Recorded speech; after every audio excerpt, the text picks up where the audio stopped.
स्नेहा कोगदे फॅमिलीमध्ये पुन्हा एकदा तुम्हा सर्वांचं खूप सारं स्वागत करते। कशा आहात तुम्ही सर्वजण? आशा करते तुम्ही सर्वजण मस्त मजेत आणि भरपूर आनंदात असाल। सो आज आहे वुमन्स डे। सो माझ्या सर्व मैत्रिणींना वुमन्स डेच्या खूप साऱ्या शुभेच्छा। आणि आमची आजची दिवसाची सुरुवात बघा मस्त अशा ओल्या भेळने झाली, तीही आरोहीच्या हातची। म्हणजे आज वुमन्स डे आहे तर सर्वांनी ठरवलं, घरातली जी वुमन आहे म्हणजे मला आराम द्यायचा आणि हे माझ्यासाठी खरं तर फार मोठं सरप्राईज होतं। आणि म्हणजे माहिती आहे का, उठल्या उठल्या बघते तर काय आरोहीचे पप्पा किचनमध्ये आणि आरोहीचं पण हा सर्व तामझाम चाललेला। मी म्हटलं बापरे काय आहे आज? तर बोलले चल ब्रेकफास्ट म्हणजे बनवतोय तुझ्यासाठी आपल्यासाठी। आणि तसं तुम्हाला माहिती आहे ब्रेकफास्ट संडेचा मी बनवतच नसते, यांच्याच हातचा असते, त्यामुळे मी ना फार अशी सरप्राईज झाली नाही। मी म्हटलं ठीक आहे ब्रेकफास्ट काय हे दर संडेलाच बनवतात। पण जेव्हा मी किचनमध्ये आली म्हणजे ब्रेकफास्ट वगैरे झाला, थोडी आवरावर केली, म्हटलं आता स्वयंपाकाचं बघावं लागेल काहीतरी, म्हणून किचनमध्ये आली तर आरोहीचे पप्पा बोलले मी बाहेरगावी जात आहे, रिलेटिव्समध्ये एक लग्न होतं, मी गेली असती पण उद्या दोघांचीही एक्झाम आहे, पिहूची आणि आरूची, त्यामुळे मला काही त्यांनी फोर्स केला नाही किंवा मीही माझी जायची तयारी काही दाखवली नाही। कारण आपण मुलांना घरी ठेवून जरी गेलं ना तरी मुलं घरी अभ्यास करत नाहीत, त्यांचा मस्तीत वगैरे वगैरे असा वेळ जातो, नाहीतर झोपा तरी काढतात। सो त्यामुळे म्हटलं आपण गेलं की मुलांचं अभ्यासाचं नुकसान होईल, म्हणून मी गेले नाही। आणि आता म्हणजे आमच्याकडे भरपूर ऑप्शन होते, आरोहीचे पप्पा नसले ना की स्वयंपाकात आमच्याकडे भरपूर ऑप्शन असतात, नाहीतर भाजीपोळी किंवा मग जास्तीत जास्त अप्पे खातात ते, त्याशिवाय जास्तीचे ऑप्शन नसतात। सो मी किचनमध्ये गेल्या गेल्या आरोही बोलली मम्मा आज तुला मी सांगितलं ना तुला आज किचनपासनं सुट्टी आहे।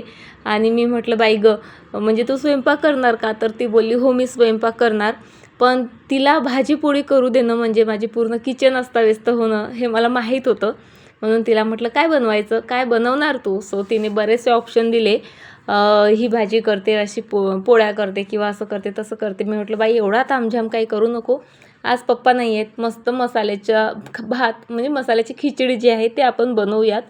सो ती बोलली इथे ही आपण नाही फक्त मी बनवणार, आज तुझा दिवस आहे, सो आज तू आरामच कर। मी म्हटलं बाई गं खरंच म्हणजे इतकं छान वाटतं ना, म्हणजे माझं छोटंसं पिल्लू कधी कडेतनं खाली उतरलं, बोट धरायला लागलं आणि आता माझ्या बरोबरीत कामं करून जे आहे मला सरप्राईज करत आहे, मलाच छान म्हणजे हायतं खाऊ घालत आहे, इतकं छान वाटतं ना। असं म्हणजे असे काही इन्सिडेंट झाले ना, अगदी छोटीशी क्यूट आरू खेळभांड्यातमध्ये गंमतच्या म्हणजे पानांच्या पोळ्या, मातीची भाजी वगैरे करून जेवू घालायची ना, ते दिवस आठवतात, पण खूप छान वाटतं। आता इथे माझी लुडबुड तरी चाललेलीच होती आणि तिलाही खरं तर म्हणजे ती मान्य करत नव्हती, पण माझी गरज होती इथे की तिखट किती टाकू किंवा मीठ किती टाकू मम्मा, हे कसं ते कसं, पण इतकं म्हणजे ती कंट्रोल करत होती, म्हणजे आडून आडून विचारत होती आणि मला हसायलाही येत होतं।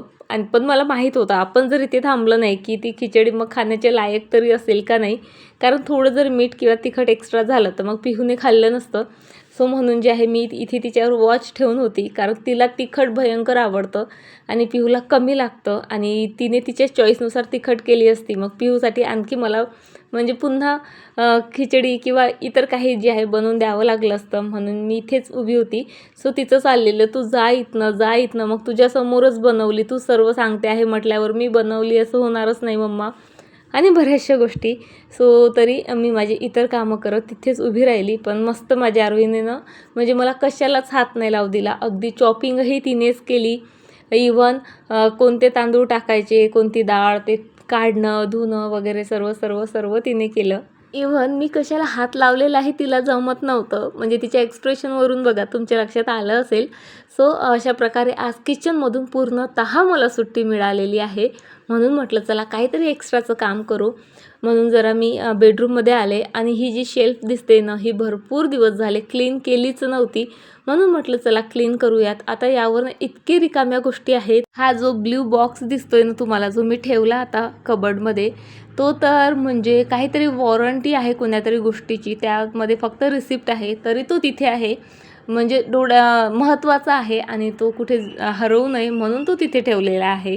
म्हणजे ज्या गोष्टी आपल्याला नकोशा असतात, पसारा वाटतात, त्या गोष्टी त्यांच्यासाठी भरपूर महत्त्वाच्या असतात। बरं जाऊ देत, चला आता मी पटपट जे आहे क्लिनिंग करते। ही जी सायकल मी दाखवली ना ही सेम सायकल मिशोवर सुद्धा अवेलेबल आहे, खूप मस्त आहे, इतका छान असा रेट्रो लुक येतो ना याने, मस्त वाटतं. तुम्हाला पाहिजे असेल ना तर मी डिस्क्रिप्शनमध्ये याची लिंक देते किंवा प्रोडक्ट टॅग करते, नक्की चेकआउट करा. खूप मस्त आहे. काही नाही 200-250ची म्हणजे तेव्हा होती, आता तर कमीही झाली असेल. दररोज असं एक गोष्ट जरी क्लीन केली ना, माहिती आहे का, आपलं घर मस्त क्लीन राहतं. मला क्लिनिंगची आवड ना लग्नाच्या आधीपासून आहे. आरोही म्हणजे कधी-कधी तर असं वाटतं ना, आरोही माझ्या पूर्ण उलट आहे. लग्नाच्या आधी स्वयंपाक म्हटलं मी 4 हात धूर पडायची. मम्मा फोडणी द्यायची, तर मला आधी सांगायची, "जा बाई तू बाहेर." नाहीतर माझी अशी चिडचिड व्हायची. मला तो स्मेल, तो ठसका किंवा मिरच्या भाजायचा ठसका तो बिलकुल सहन व्हायचा नाही. त्यामुळे मी किचनमध्ये ना जायचीच नाही आणि वरचे जेही कामं असायचे क्लिनिंगचे, इवन घर व्यवस्थित ठेवणं, ऑर्गनाइज ठेवणं ते माझ्याकडे असायचं. इवन कबर्डपासनं तर सर्व गोष्टी. पण किचनमध्ये मी म्हणजे कधीच काही अशी बनवून बघत नव्हते, कारण मला त्या गोष्टीत इंटरेस्ट नव्हता. आरोही माझ्या पूर्णतः उलट आहे, माहिती आहे का, पूर्णतः उलट आहे. तिचं असं आहे की तिला किचनमध्ये स्वयंपाकाची कामं करायला आवडतात, पण हे क्लिनिंग वगैरे वगैरे आवडत नाही.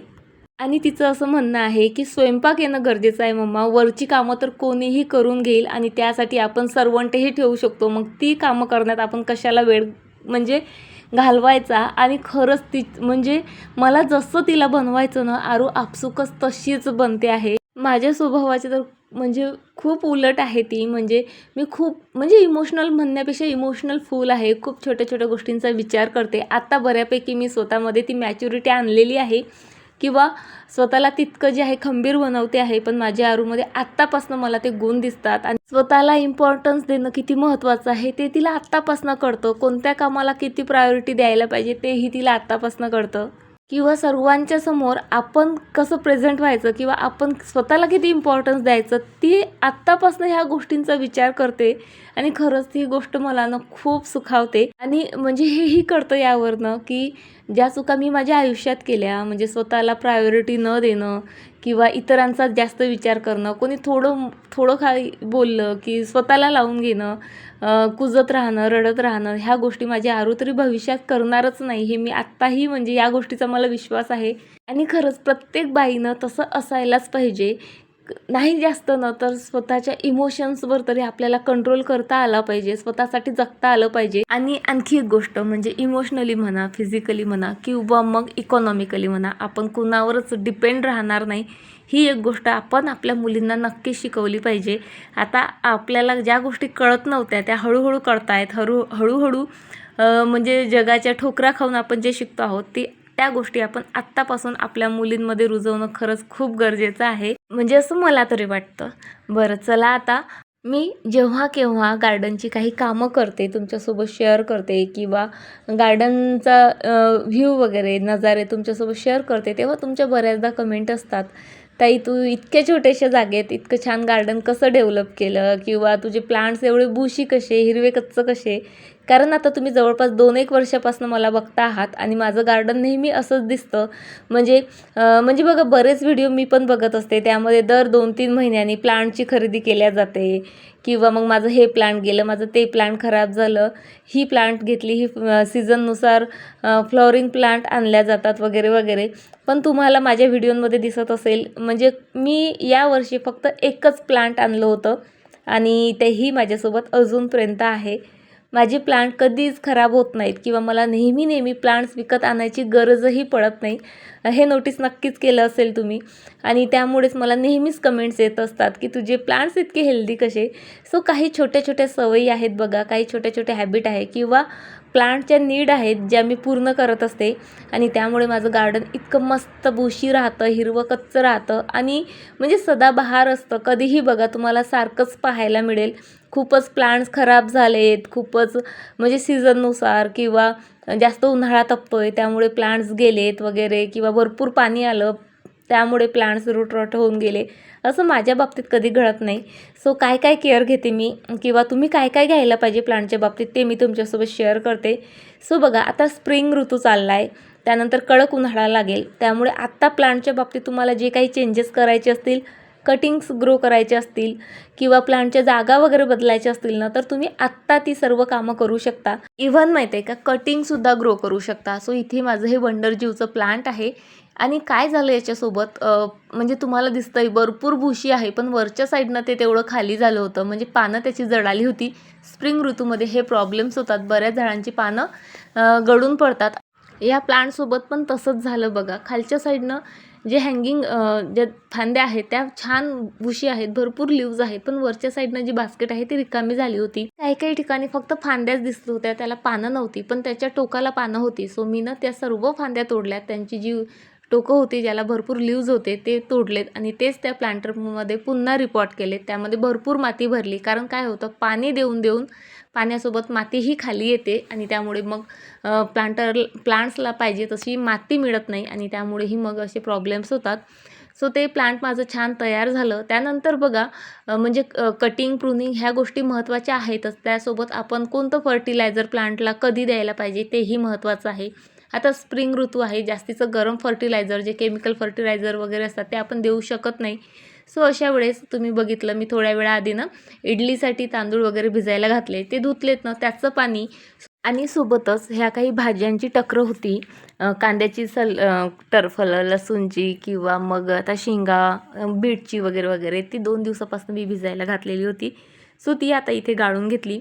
आता जितकं म्हणजे ते लिक्विड तयार झालं होतं ना भाज्यांपासून ते आणि त्याच्या दुप्पट पाणी घेतलं, कारण ते ना पाण्यात व्यवस्थित डायल्यूट होणं गरजेचं असतं. आपण डायरेक्टली ते झाडांना नाही घालू शकत.